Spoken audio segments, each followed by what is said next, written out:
ख़वातीन और हज़रात आदाब, आप हल्ला बोल देख रहे हैं। मैं ज़मरुद मुग़ल हूँ। जम्मू और कश्मीर की अवाम और तमाम सियासी जमातें मुंतज़र इस चीज़ की थी कि कब इलेक्शन कमीशन की तरफ से एक हुक्मनामा जारी होगा और उसमें लिखा होगा कि जम्मू और कश्मीर में असम्बली के इंतखाबात होने वाले हैं। लेकिन ये ख्वाब है, अभी इसी ख्वाब को हम देख रहे हैं। चौधरी जुल्फ़कार अली फॉर्मर मिनिस्टर इस वक्त मेरे साथ हैं। इनसे जानने की कोशिश करेंगे, पंचायत, म्यूनिसिपैलिटी, लोकसभा, मुमकिन है ये तमाम चीज़ें तो हो जाएं, लेकिन असम्बली के इलेक्शन कब होंगे अभी कहीं दिखाई नहीं दे रहा है। जुल्फ़कार साहब, बहुत शुक्रिया आपने वक्त दिया। जुल्फ़कार साहब, हम तो मुंतज़िर थे, मुझे लगता है आप भी इस इंतज़ार में होंगे कि कब असम्बली के इलेक्शन होंगे और उस इंतखाबात में आप कूदेंगे, लेकिन वो तो कहीं दिखाई नहीं दे रहे हैं सर। देखिए, ये बड़ी बदकिस्मती की बात है कि यहाँ पे चुनाव नहीं हो रहे हैं। लास्ट इलेक्शन जो यहाँ पे हुए वो 2014 में हुए थे और 2014 से लेके आज तकरीबन 9 साल होने को आ रहे हैं। और इसमें हमारे साथ जो असेंबलियां बनी 2014 में, या पार्लियामेंट भी अगर आप देखेंगे तो वहाँ अगले साल दूसरी बार इलेक्शन होंगे और दो दो बार वहाँ पे सरकारें बन रही हैं। तो अनफॉर्चुनेट है, बहुत बदकिस्मती की बात है। हम एक तरफ से ये कहते हैं कोई रीजन नहीं है कि इलेक्शन टाला जाए, और क्यों टाला जाए इसकी बात भी कोई नहीं करता है। मैंने 2 दिन पहले ट्वीट भी किया था और एक स्टेटमेंट भी दिया था कि आप कहते हैं, हमारे यहाँ चीफ इलेक्टोरल ऑफिसर ने कहा कि इस फाइनेंशियल ईयर में आप म्यूनिसिपैलिटीज के और पंचायत पंचायत और के, लोकसभा के इलेक्शन जो है वो मुतवक्का है, हो सकते हैं। आप असेंबली का नाम नहीं लेते। इतना डर क्या है असेंबली का कि आप असेंबली के इलेक्शन जो है वो यहाँ पे नहीं करवा रहे। तो ये लगता है कि हम जो दुनिया भर में अपने आप को, हालांकि ग्रीस जो है वो मदर ऑफ डेमोक्रेसी है, लेकिन हम अपने जो हमारा डेमोक्रेटिक प्रोसेस है, हम कहते हैं कि हम ग्रीस से भी बढ़ के, हमारी जमहूरियत जो है ये largest democracy in the world है। और जी, largest democracy in the world का मीनिंग क्या है? मीनिंग क्या है कि आप एक मुल्क के एक हिस्से को, जो ब्रिटिश इंडिया की सबसे बड़ी स्टेट थी, और वहां पे आप 9 9 साल तक इलेक्शन ना करवाओ, और अगर 9 साल के बाद भी करवा लेते तो एक लगता कि चलो इलेक्शन हुए। अनफॉर्चुनेट है, ये लोगों के साथ बहुत बड़ा मजाक है कि यहाँ के लोगों को उस तरीके के वो हकूक नहीं दिए जा रहे जो हिंदुस्तान के बाकी लोगों को जो एक हकूक हासिल जी, है। क्योंकि जो फैसले होते हैं, कानून साजी होती है, गवर्नमेंट के प्लान्स बनते हैं, उसमें लोगों की जन भागीदारी होती है, लोगों का एक उसमें इन्वॉल्वमेंट होती है, फैसले डिस्कशन और डिबेट्स के बाद होते हैं। यहाँ तो कोई वो बात ही नहीं, कोई सिस्टम ही नहीं। मैं किसी के फैसलों को गलत या सही करार देने के लिए जजमेंट नहीं दे रहा हूँ, लेकिन मैं ये कहता हूँ कि वो फैसले जो अवाम की इन्वॉल्वमेंट के बिना हो, अवाम को कॉन्फिडेंस में लिए बिना हो, जिसमें अवाम के नुमाइंदों का रोल ना हो, अवाम का रोल ना हो, उन फैसलों की कोई इतनी अहमियत नहीं रहती लोगों की नजर में। और क्यों, जब आपने 370 खत्म किया, 35 से खत्म किया, रियासत को डाउनग्रेड किया, और आपने तब भी कहा कि हमने, आप जम्मू कश्मीर के लोग जो हैं ये बहुत सारी चीजों से वंचित थे, हम जो 70 सालों में जो हिंदुस्तान में कानून बनते थे वो जम्मू कश्मीर में लागू नहीं होते थे। 370 एक बहुत बड़ी बाधा थी। चलिए हम आपकी बात को मान लेते हैं कि बाधा थी 370। क्या 370 हटाने का मतलब यही था कि आप जम्मू कश्मीर में इलेक्शन नहीं करवाएंगे? क्या जी, आप जम्मू कश्मीर के लोगों को चुनी हुई सरकार नहीं देंगे? क्या जम्मू कश्मीर के लोगों को आप बाबुओं के सहारे पे छोड़ देंगे? क्या आप जो चाहेंगे आप अपने रिमोट कंट्रोल से अपना एक सिस्टम चलाएंगे? इससे मुझे लगता है, क्योंकि हम वो लोग हैं जो पैदा जमहूरी दौर में हुए, जिनकी परवरिश जमहूरियत में हुई, जिनका आज तक चलते चलते हम एक ट्रू डेमोक्रेट हैं। और जनता जिसको भी चुनाव में जिताए, चाहे वो भारतीय जनता पार्टी ही जीते बिल्कुल। या कोई और पार्टी जीते, ए जीते बी जीते, हम में हो ना हो, लेकिन कम से कम कहीं लोगों की सुनवाई तो हो। आज लोगों को इतनी मुसीबतों का सामना करना पड़ रहा है। मैं गवर्नर साहब की जो छवि है, उनकी क्रेडिबिलिटी है, उनका जो एक सोच हो सकती है, मैं उसकी मुखालफत नहीं करूंगा, लेकिन मैं ये कहूंगा कि उनके पास भी जो फीडबैक है वो ऑफिसर्स देते हैं, उनके पास भी जो रिपोर्टिंग होती है वो फील्ड से ब्यूरोक्रेसी करती है, और ब्यूरोक्रेसी में और लोगों में जमीन और आसमान का फैसला है। बिल्कुल। मैं कल कहीं इलाके में गया था, तो वहां मैंने देखा कि लोगों को 10-10 किलोमीटर दूर से पानी लाना पड़ रहा है। प्रधानमंत्री जी का एक स्कीम चल रही है, जल जीवन मिशन, और जल जीवन मिशन अभी नॉन स्टार्टअप है मेरे डिस्ट्रिक्ट में, मेरे एरियाज में, रिमोट एरियाज में अभी तक नॉन नॉन स्टार्टेड है अभी। तो मुझे बताइए कि अगर जनप्रतिनिधि होंगे, अगर इलेक्टेड रिप्रेजेंटेटिव होंगे, अगर कोई विधानसभा होगी, असेंबली होगी, तो वहां एक अकाउंटेबिलिटी होती है ब्यूरोक्रेसी की। एग्जीक्यूटिव जो होती है, सरकार जो होती है, वो असेंबलियों के सामने जवाबदेह होती है और वहां जवाब देना पड़ता है। तो बिल्कुल। बदकिस्मती की बात यह है कि यहाँ पे कोई चुनी हुई सरकार नहीं है, और जिसके ना होने की वजह से यहाँ के लोगों को बहुत सारी दुश्वारियों का सामना करना पड़ रहा है। मैं एक बात कहना चाहूंगा आपका सवाल लेने से पहले, जी कि जी। यहाँ ये कहा जाएगा हम जनाब पहले तो 87 MLA होते थे, अब हमने 30,000 नुमाइंदे पैदा कर लिए हैं। क्या म्यूनसिपैलिटियां या पंचायतें या आपकी ब्लॉक डेवलपमेंट कौंसिल या जिला तरक्याती कौंसिल असेंबली का मुतबादल हो सकती हैं? क्या बिल्कुल वो नहीं हो उन अदारों का मुतबादल हो सकती है जो अदारे कानून साजी करते हैं, जिनके सामने आपका चीफ सेक्रेटरी, आपका डीजी पुलिस अकाउंटेबल होता है, जिन नुमाइंदों के सामने आपके मिनिस्टर और आपके चीफ मिनिस्टर अकाउंटेबल होते हैं, खड़े होकर आपके सामने जवाबदेह होते हैं, और फिर वो 5 साल के बाद उनको एक सर पे तलवार लटकती है, वो उनको लोगों के बीच में दोबारा वापस जाने के लिए।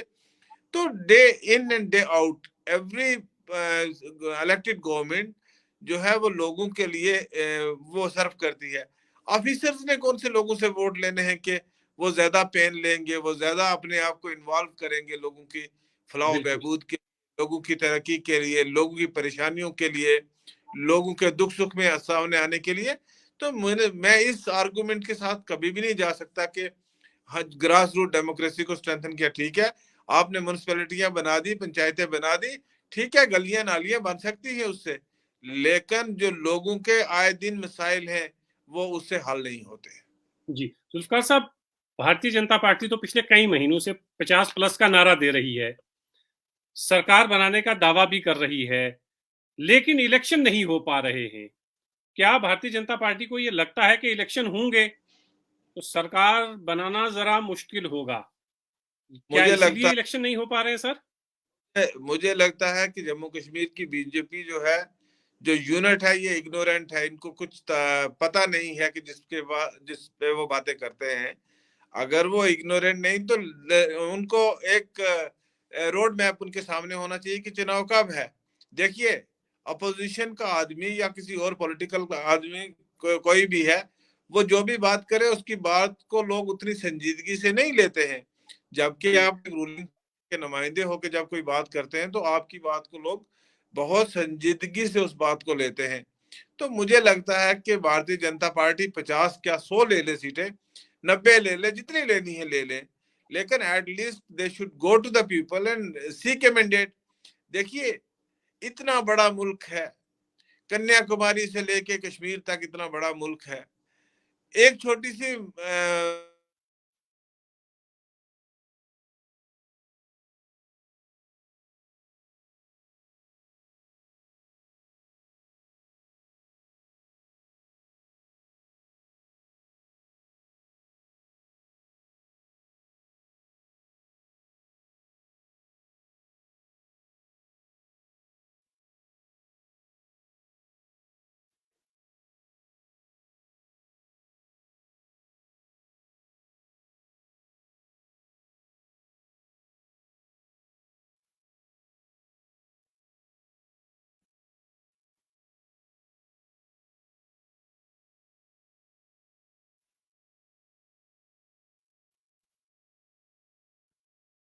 चौधरी जुल्फकार अली का राब्ता हमसे कट गया है। असल में जुल्फकार साहब इस वक्त राजौरी में हैं और राजौरी में थोड़ी बहुत नेटवर्क की दिक्कत हो सकती है। जी जी जी जी जुल्फकार साहब।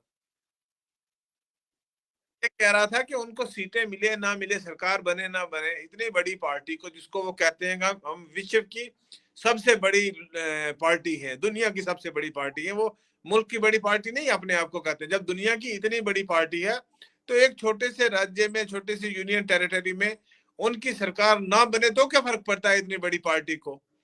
तो इतनी जी बड़ी पार्टी को इस एंगल से सोचना मुझे नहीं लगता है, और मुझे ये लॉजिक भी नहीं लगता है कि वो इस बिना पे इलेक्शन नहीं करवा रहे हैं कि उनकी सरकार नहीं बनेगी। मैं यही कहना चाहूंगा आपके माध्यम से भी कि लोग बहुत तंग हैं, लोग इलेक्शन चाहते हैं, लोग जमहूरी सरकार चाहते हैं, लोग चाहते हैं कि उनके नुमाइंदे हों, उनकी बातें की जाए। आज लोग अपने आप को बहुत एक मजलूमियत की शिकार अपने आप को समझते हैं। तो मैं यही कहूंगा कि ये एक हमारे जो लोकतंत्र सिस्टम है, जो डेमोक्रेटिक प्रोसेस है, इस पे ये एक बहुत बड़ा बदनुमा दाग है। इस बदनुमा दाग को धोना चाहिए, और मरकजी सरकार को और इलेक्शन कमीशन ऑफ इंडिया को। इलेक्शन कमीशन, जब मरकजी सरकार से ये बात की जाती है या मरकज के वुजरा से कभी बात की जाती है, तो वो कहते हैं ये तो निर्णय इलेक्शन कमीशन को लेना है, हमें तो ये निर्णय नहीं लेना है। हमसे जब रिपोर्ट मांगेंगे, सिक्योरिटी की मांगेंगे, तो हम कहेंगे सिक्योरिटी की जो सिनेरियो है वो हम रिपोर्ट देंगे। तो इलेक्शन कमीशन ऑफ इंडिया की क्या क्रेडिबिलिटी है, ये तो मैटर करता है। ये एक बहुत बड़ा question mark election commission of India की क्रेडिबिलिटी को है। इन्होंने नवंबर दिसंबर में कहा नहीं, हमें जम्मू कश्मीर में चुनाव करवाने के लिए दो कंडीशंस की पे बात करनी है। दो कंडीशंस हैं हमारे लिए, एक तो वहां पे लॉ एंड ऑर्डर और एक वहां का क्लाइमेटिक कंडीशन। आपके सामने है law and this climatic condition is much much better. आज तो ना बर्फ तो पड़ी नहीं है कहीं पे, बिल्कुल। आज तो सारे रास्ते मुगल रोड को छोड़ के वो पता नहीं किन रीजन की वजह से बंद है, बाकी सारे रास्ते रियासत के खुले हुए हैं। और दूसरी बड़ी बात कि लॉ एंड ऑर्डर के लिए आप कहते हो कि हमने टोटल जो है पीस रिस्टोर कर दिया है, नॉर्मलसी रिस्टोर कर दी है, मिलिटेंसी का इक्का दुक्का वाकया। क्या हम इलेक्शन का इंतजार तब तक करेंगे जब तक आखिरी बंदूक की गोली बंद होती? It is practically impossible. ये तो जब तक ये कन्फ्लिक्ट है, ये मसाइल है, ये मसाइल इस रियासत में है, ये तो बिल्कुल जीरो पे पहुंचाना, तो कभी मेरे ख्याल से फिर तो हम लोगों की जिंदगी में इलेक्शन मुमकिन नहीं है। तो मैं ये कहता हूं कि इलेक्शन के लिए एटमॉस्फेयर कंड्यूसिव है, कोई पत्थरबाजी नहीं, कोई शोर शराबा नहीं, कोई गोली नहीं, कोई बम ब्लास्ट नहीं, कोई ऐसा हालात नहीं कि जिसकी वजह से, क्योंकि होम मिनिस्टर साहब से लेके रियासत के एलजी साहब से लेके पुलिस के सरबराह से लेके आर्मी के ऑफिसर से लेके कोई आदमी ऐसा नहीं है कि जो पब्लिक प्लेटफॉर्म पे ये स्टेटमेंट देता हो कि जम्मू कश्मीर के हालात खराब है। कहते हैं 370 टूटने के बाद जम्मू कश्मीर के हालात बहुत बेहतर हो गए। जम्मू, मैं भी मानता हूँ, आपकी बात के साथ सहमत हूँ कि जम्मू कश्मीर के हालात बहुत नॉर्मलाइज हैं, कहीं पत्थरबाजी नहीं। तो फिर चुनाव क्यों नहीं, लोगों की चुनी हुई सरकार क्यों नहीं? अगर आप कोविड के पीक पे सैलाब के बीच में आप बिहार में इलेक्शन करवा सकते हो, आप बंगाल में इलेक्शन करवा सकते हो, आज आप देखते हो कर्नाटक जैसी स्टेट के लिए वहां इलेक्शन हो रहा है, और कितना हाई वॉल्यूम इलेक्शन हो रहा है, जिसकी मतलब कितने बड़े स्टेक्स इन्वॉल्व है वहां के इलेक्शन को लेके। हमारे पड़ोस में आपने हिमाचल में इलेक्शन करवाया, पंजाब में इलेक्शन करवाया, मुझे तो लगता है बेहतर हालात यहाँ पे हैं। और यहाँ के जी लोगों को इतना तंग ना किया जाए। मुझे लगता है कि रियासत के लोगों को बहुत तंग किया जा रहा है, उनको चुनी हुई सरकार ना देके लोग अफसरों के बलबूते पे, सहारे पे क्यों छोड़ दिया गया है, ये हमारे जमहूरी निजाम पे एक बहुत बड़ा क्वेश्चन मार्क है। हमारे जमहूरी निज़ाम पे बहुत बड़ा क्वेश्चन मार्क है वो जमात जो अपने आप को हिंदुस्तान ही नहीं बल्कि दुनिया की सबसे बड़ी जमात कहती है। उस जमात की सरकार अगर एक यूनियन टेरिटरी में नहीं भी बनती है तब भी इलेक्शन तो करवाने ही चाहिए। जुल्फकार साहब बहुत शुक्रिया, आपने वक्त दिया। शुक्रिया, शुक्रिया।